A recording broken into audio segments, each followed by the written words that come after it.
Hello everyone.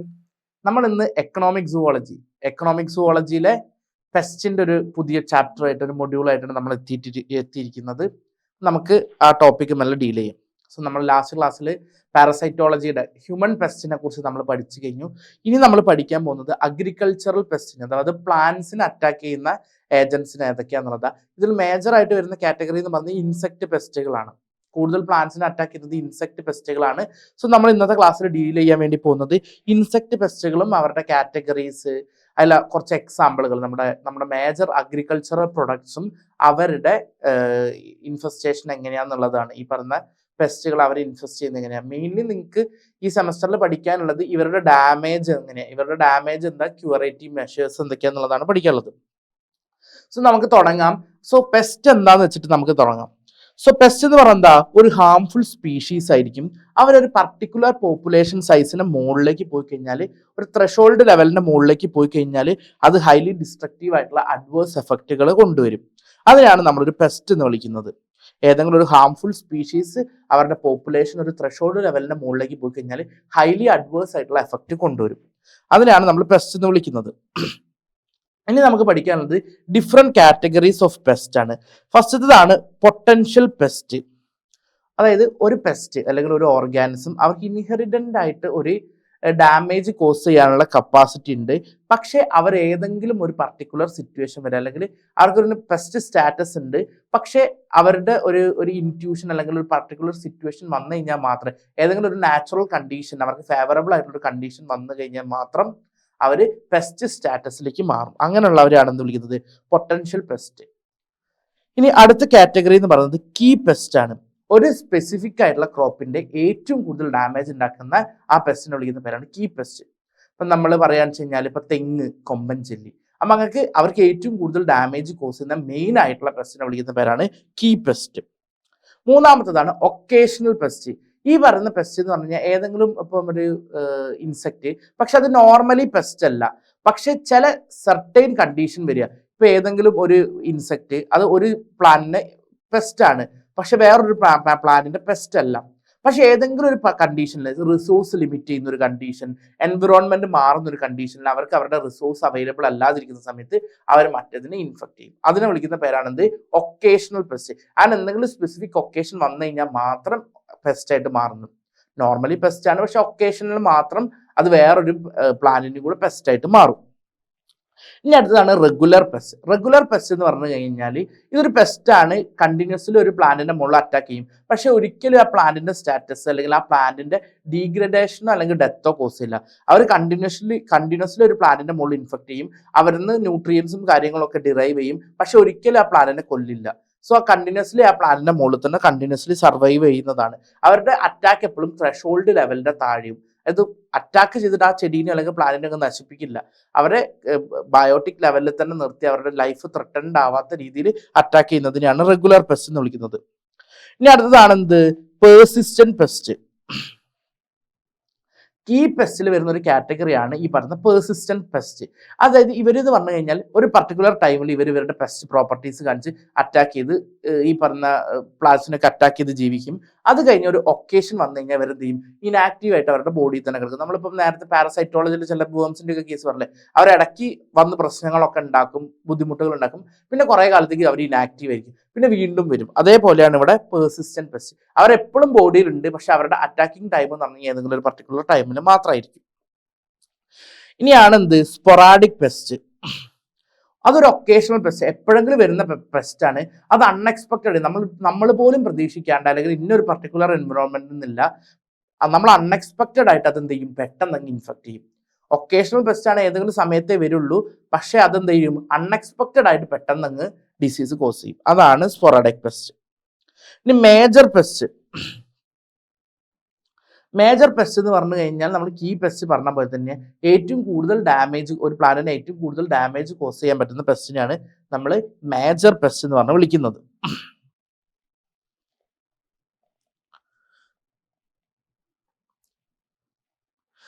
ഇനി ഇതിൽ പറഞ്ഞിട്ടുള്ള ഒരു രണ്ട് ടേംസ് ആണ്. General equilibrium position is close to economic injury level.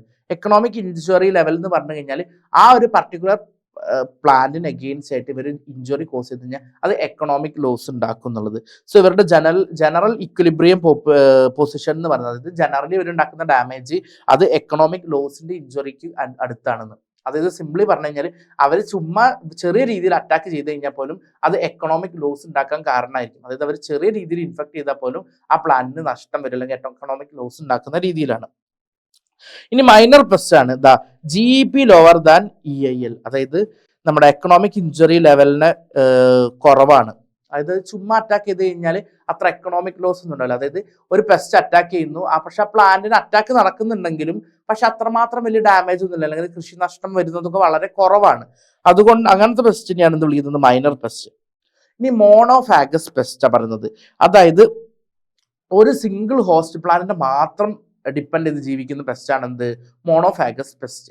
മോണോഫാഗസ് pest എന്ന് പറഞ്ഞാൽ ഇപ്പം കൊമ്മൻജെല്ലി തെങ്ങിനെ മാത്രമേ ഇൻഫെക്ട് ചെയ്ത് കഴിഞ്ഞാൽ ആ ഒരു പർട്ടിക്കുലർ പെസ്റ്റിന് ആ ഒരു പ്ലാന്റിനെ മാത്രം അറ്റാക്ക് ചെയ്യാൻ വേണ്ടി പറ്റും. ഇപ്പൊ ചില ജീവികളുണ്ട് വെച്ചാൽ അത് തെങ്ങും കഴിക്കും, ചിലപ്പോൾ മാവും കഴിക്കും, അങ്ങനെ ഡിഫറെന്റ് ആയിട്ടുള്ള പ്ലാന്റ്സിനെ ഒക്കെ അറ്റാക്ക് ചെയ്യും. പക്ഷെ മോണോഫാഗസ് എന്ന് പറഞ്ഞാൽ അതൊരു സിംഗിൾ പ്ലാന്റിനെ മാത്രമേ ഡിപ്പെൻഡ് ചെയ്ത് ജീവിക്കുള്ളൂ. ഇനി പോളിഫാഗസ് എന്ന് പറഞ്ഞു കഴിഞ്ഞാൽ ഇതാണ് ഡിഫറെന്റ് ആയിട്ടുള്ള, ഇപ്പം മൾബറി, ഇപ്പം സിൽക്ക് വേമിന്റെ കേസിലൊക്കെ പറയാന്ന് വെച്ച് കഴിഞ്ഞാൽ നമ്മൾ സിൽക്ക് വേമിനൊക്കെ മൾബറിയാണ് കഴിക്കാൻ വേണ്ടി കൊടുക്കുക. പക്ഷെ അതന്നെ ഡിഫറെന്റ് ടൈപ്പ് ഓഫ് മൾബറി, അല്ലെങ്കിൽ ഇനിയിപ്പോൾ മാൽവേസിയിൽപ്പെട്ട വേറെ ഏതെങ്കിലും പ്ലാന്റ് കൊടുത്തു കഴിഞ്ഞാൽ അത് സർവൈവ് ചെയ്യും. സോ അതാണ് പോളിഫാഗസ്. ഒന്നല്ലെങ്കിൽ വേറൊരു പ്ലാന്റ് കിട്ടിക്കഴിഞ്ഞാലും സർവൈവ് ചെയ്യുന്നുണ്ട്. പക്ഷെ മോണോഫാഗസ് ആണെങ്കിലോ അതൊരു സിംഗിൾ ഹോസ്റ്റ് പ്ലാന്റ് ഉണ്ട്, ആ ഹോസ്റ്റ് പ്ലാന്റ് ഇല്ലെങ്കിൽ അതിന് സർവൈവ് ചെയ്യാൻ വേണ്ടിയിട്ട് പറ്റില്ല. ഇനി അടുത്തതാണ് പെസ്റ്റ് ഔട്ട്ബ്രേക്ക്. പെസ്റ്റ് ഔട്ട്ബ്രേക്ക് എന്ന് പറഞ്ഞാൽ എന്താ, ഈ പറയുന്ന പർട്ടിക്കുലർ പെസ്റ്റ് സ്റ്റാറ്റസിലുള്ള സ്പീഷീസ് പെട്ടെന്ന് അവരുടെ പോപ്പുലേഷൻ സൈസ് കൂടി അവരുടെ ത്രഷോൾഡ് ലെവൽ ക്രോസ് ചെയ്തതിന് ശേഷം അവരെന്ത് ചെയ്യുന്നു, ഹൈലി ഡാമേജ് കോസ് ചെയ്യുന്ന കണ്ടീഷനാണ് പെസ്റ്റ് ഔട്ട്ബ്രേക്ക് എന്ന് പറയുന്നത്.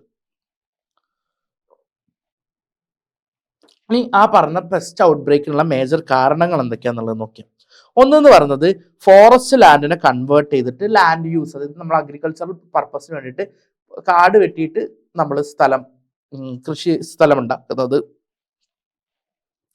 പിന്നെ ആ ഒരു നമ്മൾ എന്തെങ്കിലും കെമിക്കൽസ് ഒക്കെ യൂസ് ചെയ്തിട്ട് ഏതെങ്കിലും ഒരു പർട്ടിക്കുലർ പെസ്റ്റിന്റെ നാച്ചുറൽ എനിമി, അതിന് നോർമലി അവിടെ കൊന്നു തിന്നുകൊണ്ടിരിക്കുന്നത്. ഇപ്പൊ ഞാൻ പറയാന്ന് വെച്ചാൽ എക്സാമ്പിൾ ആയിട്ട് പറയുകയാണെങ്കിൽ എന്താണ്, ഇപ്പൊ നമ്മളവിടെ ഒരു നെൽപ്പാടത്ത് നമ്മൾ കുറെ അധികം തവളകൾ ഉണ്ടെന്ന്, നമ്മൾ എന്ത് ചെയ്യുന്നു, തവളകളെ കൂടുതലായിട്ട് കൊന്നു തിന്നു കഴിഞ്ഞാൽ എന്ത് ചെയ്യും, അവിടെ ഇൻസെക്റ്റിന്റെ പോപ്പുലേഷൻ കൂടും.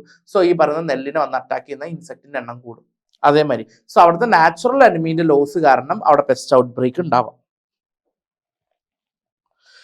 പിന്നെന്താണ്, മോണോ കൾച്ചർ. നമ്മൾ ഒരു സ്ഥലത്ത്, ഒരു പർട്ടിക്കുലർ സ്ഥലത്ത് ഒരേ പ്ലാന്റിനെ കുറെ കാലം ഇങ്ങനെ കൾട്ടിവേറ്റ് ചെയ്തുകൊണ്ടിരിക്കുന്നത്, അവിടെ എന്ത് ചെയ്യുന്നു, ആ പർട്ടിക്കുലർ പ്ലാന്റ് അവിടെ കുറെ കാലങ്ങളായിട്ട് വരുന്നു എന്ന് മനസ്സിലാക്കി കഴിഞ്ഞാൽ അവിടേക്ക്, അതായത് ആ സ്പെസിഫിക് ആയിട്ടുള്ള സ്ഥലത്തേക്ക് ആ സ്പെസിഫിക് ആയിട്ടുള്ള പെസ്റ്റുകൾ കണ്ടിന്യൂസ് ആയിട്ട് വന്നുകൊണ്ടിരിക്കും. അത് കാരണം പെസ്റ്റ് ഔട്ട് ബ്രേക്ക് ഉണ്ടാവാൻ സാധ്യത ഉണ്ട്. പിന്നെ intensive and extensive cultivation of crops. നമ്മൾ ഇന്റൻസീവ് ആയിട്ടും എക്സ്റ്റെൻസീവ് ആയിട്ടും, അതായത് വലിയ രീതിയിലും ചെറിയ രീതിയിലൊക്കെ പ്ലാന്റിന്റെ കൾട്ടിവേഷൻ നടത്തി കഴിഞ്ഞാൽ അവിടേക്ക് എന്തായാലും ഈ പറയുന്ന പർട്ടിക്കുലർ ക്രോപ്പ് വെച്ച് കഴിഞ്ഞാൽ അതിന്റെ പെസ്റ്റ് അവിടേക്ക് എത്തും. പിന്നെ നമ്മൾ ഇൻട്രൊഡക്ഷൻ ഓഫ് ന്യൂ ക്രോപ്സ്, അത് നിങ്ങൾക്കറിയാം, പല ചെടികളും നമ്മൾ കൊണ്ടുപോകുമ്പോൾ ഇൻവാസീവ് സ്പീഷീസിന്റെ ഇൻട്രൊഡക്ഷൻ അല്ലേ അതുമാതിരി. അപ്പൊ അങ്ങനെ കുറെ ജീവികൾ പുതിയ സ്പീഷീസിന്റെ കൂടെ വന്നിട്ട് എന്നിട്ട് പെസ്റ്റ് ആയിട്ട് മാറാറുണ്ട്. പിന്നെ ഇംപ്രൂവ്ഡ് അഗ്രോണോമിക് പ്രാക്ടീസസ് എന്നാ പറയുന്നത്. അതായത് പെസ്റ്റ് ഔട്ട് ബ്രേക്ക് എന്ന് പറഞ്ഞാൽ ഇപ്പൊ കണ്ടിന്യൂസ്ലി നിങ്ങൾക്ക് അറിയാലോ, നമ്മളിപ്പോൾ DDT അങ്ങനെ പല കെമിക്കൽസ് ഒക്കെ യൂസ് ചെയ്തതിന് ശേഷം ഇപ്പൊ എന്താ പെസ്റ്റ് ഔട്ട് ബ്രേക്ക് ഉണ്ടാവാൻ കാരണം, അതായത് ഈ പറയുന്ന പർട്ടിക്കുലർ ആയിട്ടുള്ള കെമിക്കൽസിന് അഗെയിൻസ്റ്റ് ആയിട്ട് റെസിസ്റ്റൻസ് ഗെയിൻ ചെയ്തതിന് ശേഷം ഈ പറയുന്ന പർട്ടിക്കുലർ പെസ്റ്റ് സ്പീഷീസ് എന്ത് ചെയ്യുന്നു, റെസിസ്റ്റൻസ് ഡെവലപ്പ് ചെയ്യുന്നു. അങ്ങനെ ആ റെസിസ്റ്റൻസ് ഡെവലപ്പ് ചെയ്ത് കഴിഞ്ഞാൽ എന്താവും, അവർക്ക് പിന്നെ സർവൈവ് ചെയ്യാൻ വേണ്ടി സുഖമായിട്ട് പറ്റും. പിന്നെ നമ്മൾ പുതിയൊരു ടെക്നിക്ക് ഡെവലപ്പ് ചെയ്ത് വരണം. സോ അത് കാരണവും പെസ്റ്റ് ഔട്ട് ബ്രേക്ക് ഉണ്ടാവാറുണ്ട്. പിന്നെ പ്രോപ്പറായിട്ട് പ്ലാന്റ്സിനെ കെയർ ചെയ്യാത്തത്, ഇൻട്രൊഡക്ഷൻ ഓഫ് ന്യൂ സ്പീഷീസ് ഒക്കെ പറഞ്ഞു, അതൊക്കെയാണ് മെയിൻ ആയിട്ടുള്ളത്. ഇനി നമുക്ക് പഠിക്കാനുള്ളത് മേജർ ആയിട്ടുള്ള ഏതൊക്കെയാണ് മേജർ ആയിട്ടുള്ള പെസ്റ്റുകൾ ഏതൊക്കെയാണെന്നുള്ളത് നോക്കാം. നമുക്ക് കുറച്ച് അഗ്രികൾച്ചർ ഇമ്പോർട്ടൻ്റ് ആയിട്ടുള്ള ചില പ്ലാന്റ്സ് ഉണ്ട്. ഇപ്പം നമ്മുടെ റൈസ് ഉണ്ട്, കോക്കനട്ട് പാം ഉണ്ട്, അങ്ങനെ കുറെ, പിന്നെ കാഷ്യൂ നട്ട് ഉണ്ട്. സോ ഇതിനെയൊക്കെ മെയിൻലി അഫക്റ്റ് ചെയ്യുന്ന, ഇതിനൊക്കെ മെയിൻലി ഡാമേജ് കോസ് ചെയ്യുന്ന കുറച്ച് പെസ്റ്റുകളുടെ പേരും അവരുണ്ടാക്കുന്ന ഡാമേജ് എന്താണ്, അവരെങ്ങനെ കില്ല് ചെയ്യാം അഥവാ അവരെങ്ങനെ മാനേജ് ചെയ്യാം എന്നുള്ളതാണ്. അതിൽ ഫസ്റ്റ് വരുന്ന ആളാണ് സ്പോഡോപ്റ്ററ മൗറീഷ്യ എന്ന് പറയുന്നത്. ഇതിനെ വിളിക്കുന്ന പേര് റൈസ് സ്വാമിങ് കാറ്റർപില്ലർ എന്നാണ്. ഇത് നെല്ലിന്റെ ഒരു പെസ്റ്റ് ആണ്. പെസ്റ്റ് ഓഫ് പാഡി ആണ്. ഇത് മെയിൻലി ഡാമേജ് ചെയ്യുന്നത് ലീഫിനെയാണ്.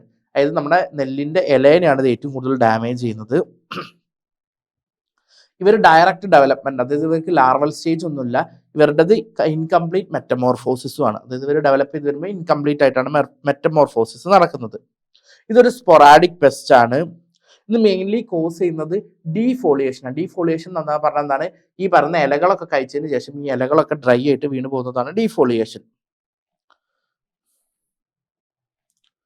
പിന്നെന്താ വെച്ച് കഴിഞ്ഞാൽ ഇതിന്റെ ലാർവ വന്നു കഴിഞ്ഞാൽ അതെന്ത് ചെയ്യുന്നു? ഈ പറയുന്ന സീഡ്ലിങ്സ് ഉണ്ടല്ലോ, നെല്ല് ആദ്യമായിട്ട് മുളച്ചു വരുന്ന നെല്ലുകളൊക്കെ അത് കട്ട് ചെയ്ത് കളയും. ഇപ്പം ഒരു സ്ഥലത്ത് ഈ റൈസ് സ്വാമിങ് കാറ്റർപില്ലർ വന്നു എന്ന് മനസ്സിലാക്കി കഴിഞ്ഞാൽ ഈ പറയുന്ന നെൽപ്പാടം എന്തായിരിക്കും?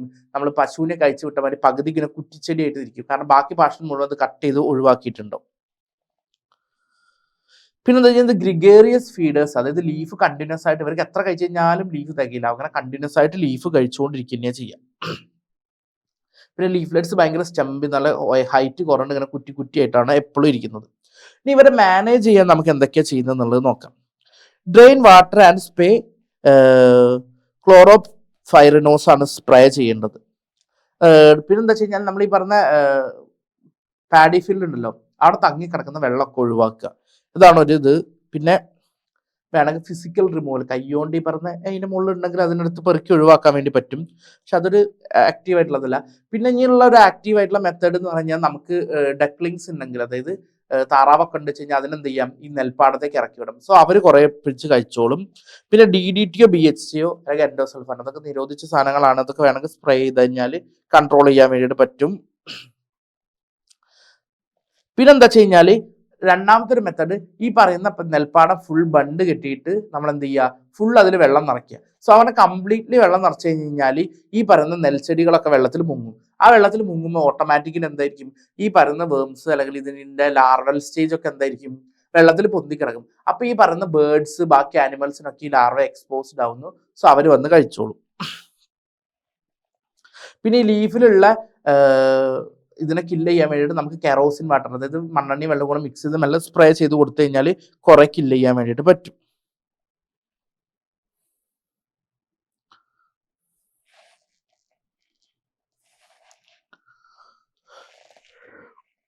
ഇനി അടുത്ത പെസ്റ്റ് ആണ് ലെപ്റ്റോകൊറിസ അക്യൂട്ട. റൈസ് ബഗ് എന്നാണ് അതിനെ വിളിക്കുന്നത്, അല്ലെങ്കിൽ പാഡി സ്റ്റിംഗ് ബഗ് എന്നും ഇതിനെ വിളിക്കാറുണ്ട്. ഇതും പാഡീന്റെ ഒരു പെസ്റ്റ് ആണ്. They are diurnal. ഡയേണൽ എന്ന് പറഞ്ഞു കഴിഞ്ഞാൽ അവര് ഡേ ടൈമിലാണ് മാക്സിമം ആക്റ്റീവ് ആയിരിക്കുക, നൈറ്റ് ടൈമിലല്ല. ഇവർ മെയിൻലി എക്സ്പെഷ്യലി പറയുകയാണെന്ന് വെച്ച് കഴിഞ്ഞാൽ ഡോൺ ആൻഡ് ഡസ്ക് എന്നാ പറയുക. ഡോൺ എന്ന് പറഞ്ഞു കഴിഞ്ഞാൽ ഏർലി മോർണിംഗ് ആൻഡ് ഡസ്ക് എന്ന് പറഞ്ഞാൽ ലേറ്റ് ഈവനിങ്. ആ ഒരു ഡിം ലൈറ്റ് ഉള്ള സമയത്താണ് ഇവർ കൂടുതൽ ആക്റ്റീവ് ആയിരിക്കുക. പിന്നെ ഇവർ മേജർലി ഫ്ലവറിങ് ക്രോപ്സിനെയാണ് ഇവർ മെയിൻലി ഇൻഫെക്റ്റ് ചെയ്യുന്നത്. ഇനി ഇവരുടെ ഡാമേജ് എന്തൊക്കെയാന്നുള്ളത് നോക്കാം. ഫ്ലവറിങ് സ്റ്റേജിന് തൊട്ട് മുമ്പായിട്ടാണ് ഇവരുടെ ഇൻഫെക്ഷൻ നടക്കുന്നത്. പിന്നെ നമുക്കറിയാം ഈ നെല്ലിന്റെ ഉള്ളിൽ ആ സ്റ്റാർച്ച് ഫില്ല് ചെയ്യുന്ന ഒരു മിൽക്കി സ്റ്റേജ് ഉണ്ട്.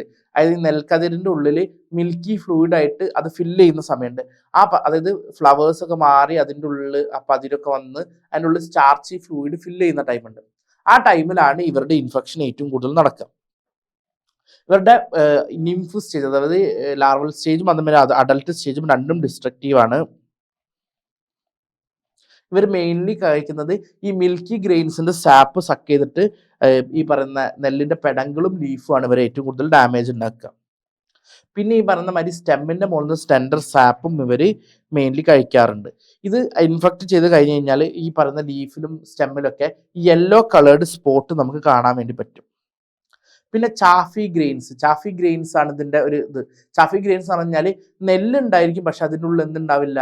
അരിമണി കാണില്ല. അങ്ങനത്തെ കണ്ടീഷനാണ് ചാഫി ഗ്രെയിൻസ്. നമ്മൾ പതിരി എന്ന് പറയും, അതാണ് ചാഫി ഗ്രെയിൻസ് എന്ന് പറയുന്നത്.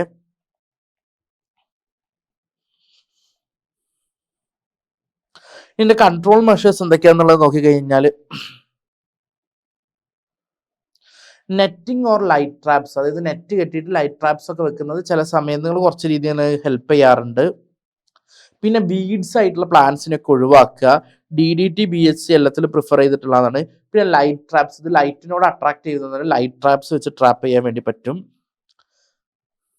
പിന്നെ 5% BHC, മാലത്തിയോൺ, ആൽട്രിൻ എന്ന് പറയുന്ന സാധനങ്ങളൊക്കെ വേണമെങ്കിൽ നമുക്ക് അതിൽ അപ്ലൈ ചെയ്ത് കൊടുക്കാവുന്നതാണ്.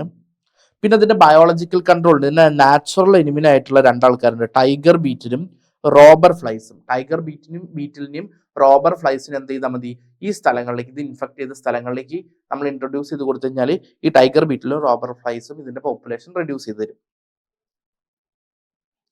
ഇനി അടുത്തതാണ് എന്ത്, റിങ്കോഫോറസ് ഫെറുജീനിയസ്, റെഡ് പാം വീവിൾ എന്നാണ് ഇതിനെ വിളിക്കുന്നത്. ഇത് മെയിൻലി പെസ്റ്റ് ഓഫ് കോക്കനട്ടാ. ഇത് റെഡ് പാം വീവിൾ എന്ന് പറഞ്ഞു കഴിഞ്ഞാൽ പാമ്പ്, അതായത് പനമരത്തിന് ഇത് അറ്റാക്ക് ചെയ്യാറുണ്ട്. സോ ഇത് ആ പന തെങ്ങൊക്കെ ഒരു കാറ്റഗറിയിൽ പാം ടൈപ്പിൽ വരുന്നതായതുകൊണ്ടാണ് ഇത് വരുന്നത്. സോ നമുക്ക് ഏറ്റവും കൂടുതൽ പ്രൊഡക്ടിവിറ്റി വരുന്ന ഒരു സാധനമാണ് കോക്കനട്ട് എന്ന് പറഞ്ഞാൽ, നമുക്ക് കോക്കനട്ട് ഓയിലും ബാക്കി സാധനങ്ങളൊക്കെ പ്രൊഡ്യൂസ് ചെയ്യാൻ വേണ്ടിയിട്ട്.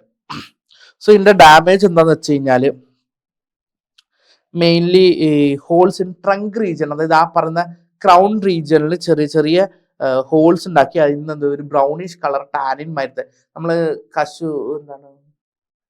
കശുമാങ്ങയെന്നൊക്കെ അങ്ങനെ ഒരു ടാനിൻ മരത്തെ ഒരു ബ്രൗൺ കളർ ജെല്ലി വരില്ല, അതുമാരത്തെ ഒരു സാധനം ഫ്ലൂയിഡ് ലീക്ക് ചെയ്ത് വരും. പിന്നെ ഇന്നർ ലീവ്സ് ഒക്കെ യെല്ലോ കളർഡ് ആയിട്ട് മാറും. പിന്നെ ഗ്രാജുവൽ വിൽറ്റിംഗ് എന്ന് പറഞ്ഞു കഴിഞ്ഞാൽ ഇങ്ങനെ നമുക്ക് വെള്ളം ഒഴിക്കാതെ ചെടി ഒരുമാതിരി വാടിപ്പോവില്ല, അതുമാതിരത്തെ കണ്ടീഷനാണ് വിൽറ്റിംഗ് എന്ന് പറയുന്നത്. അതായത് വെള്ളം കിട്ടിക്കഴിഞ്ഞാലും വെള്ളം കിട്ടാത്ത മാതിരത്തെ അവസ്ഥയിൽ അതിരിക്കും. പിന്നെ ബ്രൗണിഷ് ഊസിങ് ആണ് ഇതിന്റെ ഏറ്റവും ഇമ്പോർട്ടൻ്റ്. ഒരു ബ്രൗൺ കളർ ഫ്ലൂയിഡ് എപ്പോഴും ഊസ് ഔട്ട് ചെയ്തുകൊണ്ടിരിക്കും. പിന്നെ ലീഫ് ഡാമേജ് ഇനീഷ്യലി ഉണ്ടായിരിക്കും. പിന്നെ ഇവരുടെ മാനേജ്മെന്റ് ഇതിനെങ്ങനെ കൺട്രോൾ ചെയ്യുന്നതെന്ന് പറഞ്ഞു കഴിഞ്ഞാൽ, ഇങ്ങനെ ഡാമേജ് ആയ വിൽറ്റിംഗ് ഒക്കെ നടന്ന ലീവ്സ് എല്ലാം കട്ട് ചെയ്ത് ഒഴിവാക്കുക. പിന്നെ അഫക്റ്റ് ചെയ്ത്, അതായത് ഒരു രീതിയിൽ അഫക്റ്റ് ചെയ്ത് കഴിഞ്ഞാൽ അതിന് വേറെ സ്ഥലത്തേക്ക് ഈ പറയുന്ന ഇൻഫെക്ഷൻ സ്പ്രെഡ് ചെയ്യാതിരിക്കാൻ വേണ്ടിയിട്ട് നമ്മൾ എന്ത് ചെയ്യുക, ഇതിനെ നന്നായിട്ട് തീയിടുക, ഓൾറെഡി ഡാമേജ്ഡ് ആയതിനെ കത്തിക്കുക. പിന്നെ ഒരു രീതിയിലും ഈ പറയുന്ന പാമ്പിൻ്റെയോ അല്ലെങ്കിൽ കോക്കനട്ടിൻ്റെയോ സ്റ്റെമ്മിൽ ഒരിക്കലും മുറിവുകളോ കട്ടുകളോ വൂണ്ടുകളോ ഇല്ല എന്നുള്ളത് നമ്മൾ എൻഷുർ ചെയ്യണം. പിന്നെ ഗ്രീൻ ലീവ്സ്, അതായത് തെങ്ങിൻ്റെ ഒക്കെ മണ്ടയിലുള്ള പച്ച ഓലകൾ വെട്ടി ഒഴിവാക്കാതിരിക്കുക. ഇതൊക്കെ ഇതിന്റെ കൺട്രോൾ മെഷേഴ്സിൽ വരുന്നതാണ്. പിന്നെ പറയുന്നതാണ് നീം സീഡ് കേണൽ പൗഡർ, അതായത് വേപ്പിൻ പിണ്ണാക്ക് എന്ന് പറയില്ലേ, ആ വേപ്പിൻ പിണ്ണാക്ക് കൊണ്ടുപോയിട്ട് ഈ ക്രൗൺ റീജിയനിലൊക്കെ കൊണ്ടുപോയിട്ട് ഡെപ്പോസിറ്റ് ചെയ്യാം. പിന്നുള്ള എഫക്റ്റീവ് ആയിട്ടുള്ളൊരു ഇതാണ് setting up attractant traps, mud pots, അതായത് മണ്ണ് കൊണ്ടുള്ള ചെറിയ ചെറിയ കലങ്ങൾ ഉണ്ടാക്കിയിട്ട് അത് ഈ പറയുന്ന തെങ്ങിന്റെ താഴെ വെച്ച് കൊടുക്കുക. സോ ഇവരുടെ ഈ പറയുന്ന നെസ്റ്റിങ്ങും അവരുടെ ഈ ലാർവയൊക്കെ വളരുന്നത് ഈ മണ്ണിലായിരിക്കും. സോ ഈ പറയുന്ന മഡ് പോട്ട്സിനുള്ളവർ വളർന്നു കഴിഞ്ഞാൽ ആ മഡ് പോട്ട്സ് എടുത്ത് ഒഴിവാക്കി അതിനെ നമ്മൾ ഒഴിവാക്കി കളയും. അതാണ് ഒരു മെത്തേഡ്. പിന്നെ ഇൻസ്റ്റാൾ ഫെറമോൺ ട്രാപ്സ് ഒക്കെ ഡെവലപ്പ് ചെയ്ത് വരുന്ന ഒരു ടെക്നിക്കാണ്. സോ അതിന്റെ ഓപ്പോസിറ്റ് ആയിട്ടുള്ള സെക്സിന്റെ ഫെറമോൺസ് ഒക്കെ പ്രൊഡ്യൂസ് ചെയ്തിട്ട് അതൊക്കെ എടുത്ത് ചെയ്യാം. വേണമെങ്കിൽ ഹൈലി അഡ്വാൻസ്ഡ് അല്ലെങ്കിൽ എക്കണോമിക് എഫിഷ്യൻസി എത്രമാത്രം ഉണ്ടെങ്കിൽ നമുക്കിത് ചെയ്ത് ഇംപ്ലിമെന്റ് ചെയ്യാവുന്നതാണ്. ഇനി അടുത്തതാണ് എന്ത്, ഒപ്പിസീന അരനോസെല്ല, ബ്ലാക്ക് ഹെഡഡ് കാറ്റർപില്ലർ എന്നാണ് വിളിക്കുന്നത്. ഇതും മെയിൻലി പാഡിയുടെ ഒരു പെസ്റ്റാണ്, നെല്ലിന്റെ പെസ്റ്റാണ്. നമ്മളിവിടെ മെയിൻലി ഡിസ്കസ് ചെയ്തതിൽ രണ്ട് മെയിൻ ആയിട്ടുള്ള ആൾക്കാർ, ഒന്ന് കോക്കനറ്റിന്റെ പെസ്റ്റും ഒന്ന് പാഡിയുടെ പെസ്റ്റുമാണ്. ഇത് ഉണ്ടാക്കുന്നത് ഡ്രൈഡ് അപ്പ് പാച്ചസ് ഓഫ് ലീവ്ലെറ്റ്സ്, അതായത് ഇത് ഇൻഫെക്ട് ചെയ്ത് കഴിഞ്ഞാൽ അതിന്റെ ലീഫ് പെട്ടെന്ന് ഡ്രൈ ആയി പോകും. പിന്നെന്താ വെച്ചാൽ ഈ ലീഫിന്റെ അടിയിൽ നമുക്ക് കാണാം ഈ ചില കൊക്കൂൺസ് മാതിരി, ഇപ്പം നമുക്ക് സിൽക്ക് വേണ്ടി കൊക്കൂൺ കാണില്ലേ, അതേമാതിരി ഒരു വെള്ള കളറിൽ സിൽക്കി ത്രെഡ് മാതിരി കാണാം, അങ്ങനെ ഒരു വൈറ്റ് കളർ സ്പോട്ടായിട്ട്. പിന്നെന്താ വെച്ച് കഴിഞ്ഞാൽ ഈ ലീഫിനൊക്കെ ഒരു ബേണ്ട് കത്തിപ്പോയ അല്ലെങ്കിൽ ഉണങ്ങി കരിഞ്ഞ ഒരു അപ്പിയറൻസ് ആണ് ഉണ്ടാവുക.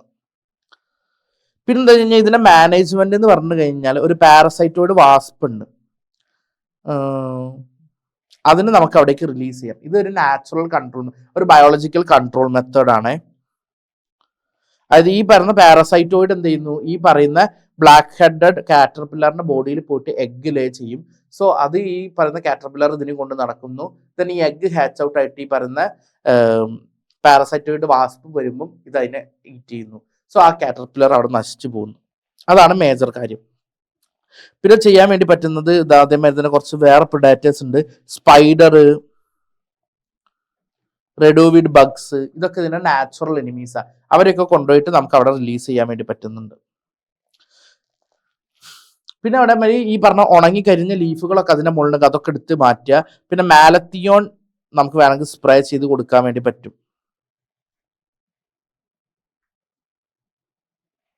അതൊക്കെയാണ് മേജറായിട്ട് ഒപ്പിസീന അരനോസലിനെ കൺട്രോൾ ചെയ്യാനുള്ള കൺട്രോൾ മെഷേഴ്സ് എന്ന് പറയുന്നത്.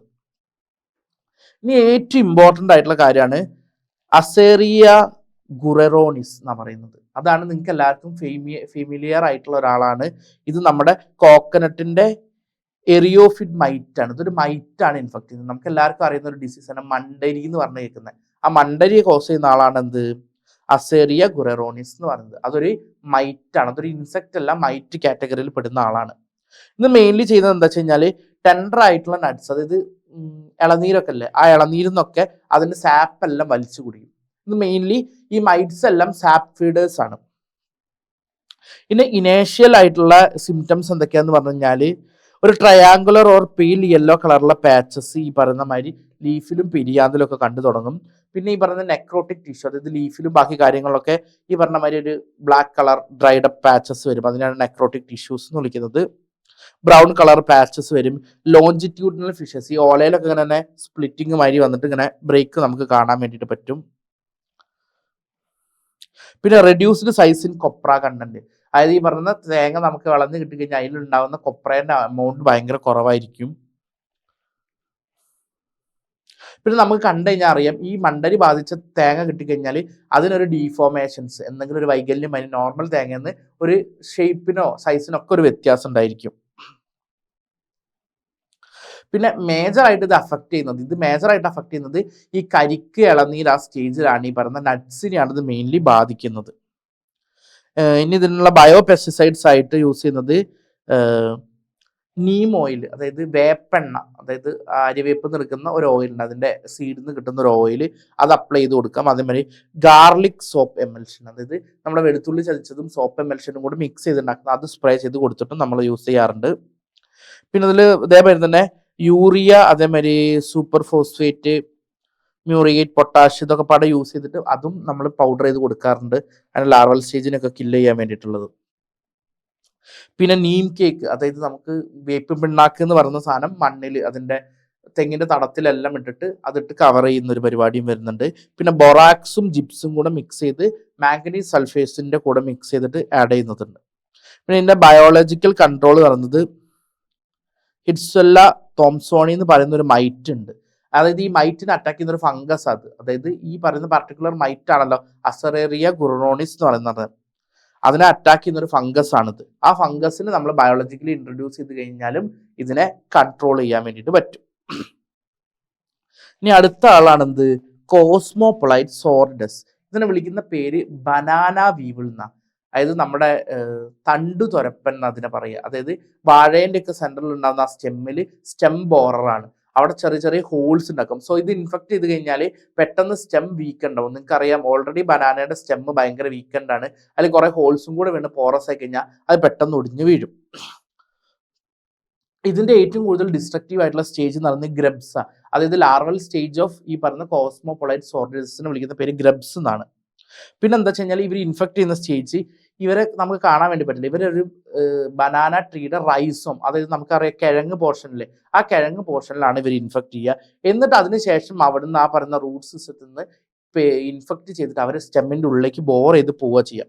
സോ ഇത് കഴിഞ്ഞിട്ട് നമ്മളൊരു വാഴ വെട്ടി നോക്കി കഴിഞ്ഞ് കഴിഞ്ഞാൽ അതിന്റെ സ്റ്റെം റീജിയൻ നോക്കി കഴിഞ്ഞാൽ അതിൻ്റെ ഉള്ളിൽ ഫുൾ ടണൽ മാതിരി ഹോൾസ് കാണും. ആ പറയുന്ന ഹോൾസ് എല്ലാം ഉണ്ടാക്കിയത് ആരാണ്, ഈ കോസ്മോപൊളൈറ്റ് സോർഡിസ. നമ്മൾ പറഞ്ഞില്ലേ നേരത്തെ റെഡ് പാം വീവിൾ പറഞ്ഞില്ലേ, ഈ വീവിളും അതേമാതിരി തന്നെ കോസ്മോപൊളൈറ്റ്സ് റിസോർഡസിന്റെ ഷേപ്പ് ഓൾമോസ്റ്റ് സെയിം ആണ്, ഇവരുടെ കളർ മാത്രമേ ഡിഫറെന്റ് ആയിട്ടുള്ളൂ. ഓൾമോസ്റ്റ് സിമിലർ ലുക്കിംഗ് ആയിട്ടുള്ള ആൾക്കാരാണ് ഇവർ രണ്ടാളും. പിന്നെ ഇത് മെല്ലെ ഓൾറെഡി ഇന്റേണൽ പാർട്സ് എല്ലാം ഇതിന്റെ സെൻട്രൽ ആയിട്ടുള്ള നമ്മൾ ഉണ്ണിത്തണ്ട് എന്ന് പറയുന്ന പോർഷൻ എല്ലാം കഴിച്ചു തീർത്തിട്ട് ആ വാഴപ്പിണ്ടി എന്ന് പറയുന്ന പോർഷൻ എല്ലാം ഫുൾ സോഫ്റ്റ് ടിഷ്യൂസ് എല്ലാം ഇവർ കഴിച്ചു തീർക്കും. സോ ഉള്ളിൽ സ്ട്രെങ്ത് ഇല്ലാത്തതുകൊണ്ട് കുറച്ച് കഴിയുമ്പോൾ ഓട്ടോമാറ്റിക്കലി വാഴ എന്തായിരിക്കും, അതിന്റെ സ്റ്റെം ഒടിഞ്ഞ് വീണിട്ട് ഇതാവുക ചെയ്യുന്നത്. അതിനുള്ള കൺട്രോൾ മെഷേഴ്സ് എന്ന് പറഞ്ഞു കഴിഞ്ഞാൽ ഡാമേജ് ഉണ്ട്, ഇത് ഇൻഫെക്ട് ചെയ്ത് മനസ്സിലാക്കി കഴിഞ്ഞാൽ ആ വാഴ അത്രയും പെട്ടെന്ന് നശിപ്പിച്ച് കളയുക എന്നുള്ളതാണ് ഒന്ന്. പിന്നെ ഉള്ളതാണ് BHC, അതേപോലെ ആൽഡ്രിന്. ഒരു പ്ലാന്റേഷൻ പിറ്റിൽ, അതായത് ഇവരുടെ റൂട്ടിന്റെ സൈഡിൽ എവിടെയെങ്കിലും കുഴിച്ചിടുക അതിന്റെ കൂടെ തന്നെ. പിന്നെ എന്താ വെച്ച് കഴിഞ്ഞാൽ നമ്മൾ ഈ പറഞ്ഞ റൈസോം വാങ്ങില്ലേ, അതായത് കന്ന് കുഴിച്ചിടുക എന്ന് പറയുന്ന പ്രോസസ്സ് ഉണ്ട്. അതായത് ഈ റൈസോം വാങ്ങിയിട്ടാണ് നമ്മൾ വാഴ വെക്കുക. സോ ആ സമയത്ത് ഈ റൈസോമിൽ ഓൾറെഡി ഈ പറയുന്ന പർട്ടിക്കുലർ കോസ്മോപ്പൊളൈറ്റ് സോർ ഡിസീസ് ഇൻഫെക്ട് ചെയ്തിട്ടില്ല എന്നുള്ളത് ഉറപ്പുവരുത്തുക. അഥവാ ഉണ്ടെങ്കിൽ അതിനുള്ള പ്രോപ്പർ ട്രീറ്റ്മെന്റ് ചെയ്തതിന് ശേഷം മാത്രം നമ്മൾ പ്ലാന്റ് ചെയ്യുക. അതാണ് ഇതിനെക്കുറിച്ച് പറയാനുള്ളത്. ഇനി നമുക്ക് അടുത്തത് പറയാനുള്ളത് മാംഗോ സ്റ്റെം ബോറർ, അതായത് മാവിനെ ഇൻഫെക്ട് ചെയ്യുന്ന ഒരു പെസ്റ്റ് ആണിത്. ഇത് പറയുന്ന മാതിരി തന്നെ ബാറ്റോസറ റുഫോമാക്കുലേറ്റി ആണ്. ഇത് നമ്മൾ കാഷ്യൂവിന് ഇത് ഇൻഫെക്ട് ചെയ്യാറുണ്ട്, പക്ഷെ മേജർ പെസ്റ്റ് ആയിട്ട് പറയുന്നത് മാംഗോ സ്റ്റെം ബോററ. സോ ഇതൊരു ബീറ്റിൽ കാറ്റഗറിയിൽ വരുന്ന ഒരാളാണ്. അയാൾ mainly mango, fig, Jack fruit, rubber, cashew ഇതിനൊക്കെ അറ്റാക്ക് ചെയ്യുന്നുണ്ട്. അത്യാവശ്യം ലാർജ് സൈസിലായിട്ടുള്ള ഒരു വീവിലാണുള്ളത്. പിന്നെ ഒരു പെയിൽ ഗ്രേ കളറാണ് ഇവരുടെ സർഫസ് കാണാൻ വേണ്ടിയിട്ട്. പിന്നെ ഗ്രേ ലോഞ്ചിക്കോൺ ബീറ്റിൽസ് ആണ്, അതായത് ഇവരുടെ 2 കൊമ്പുമായിരുന്ന സാധനം ഭയങ്കര ലോങ്ങേറ്റ് ആയിട്ടിരിക്കും. പിന്നെ ഇവരുടെ മുകളിൽ കോൺസെൻട്രിക് ആയിട്ടുള്ള ഒരു യെല്ലോ ഓർ ഓറഞ്ച് സ്പോട്സ് ഇങ്ങനെ കാണാൻ വേണ്ടി പറ്റും അവരുടെ തൊറാക്സ് റീജിയനിലായിട്ട്. അത് ഇവരുടെ ഒരു ഭയങ്കര, അതായത് ഈ പറയുന്ന ബാറ്റോസറിന്റെ ഒരു ഐഡന്റിഫൈയിങ് ഫീച്ചർ ആണ് അത്. ഒരു ഗ്രേയിഷ് കളറിൽ യെല്ലോയിഷ് ഓർ ഓറഞ്ച് സ്പോട്സ് കണ്ടു കഴിഞ്ഞാൽ വരെ നമുക്ക് ഡയറക്റ്റ് ഐഡന്റിഫൈ ചെയ്യാൻ വേണ്ടി പറ്റും. ഇതിന്റെ മേജർ ഡിസ്ട്രക്റ്റീവ് സ്റ്റേജ് എന്ന് പറയുന്നത് ഗ്രബ്, അതായത് ലാർവൽ സ്റ്റേജ് ആണ് ഏറ്റവും ഡിസ്ട്രക്റ്റീവ്. ഇവർ സ്റ്റെമ്മിന്റെ ഉള്ളിലേക്ക് ബോർ ചെയ്ത് ഇറങ്ങുക ചെയ്യുക.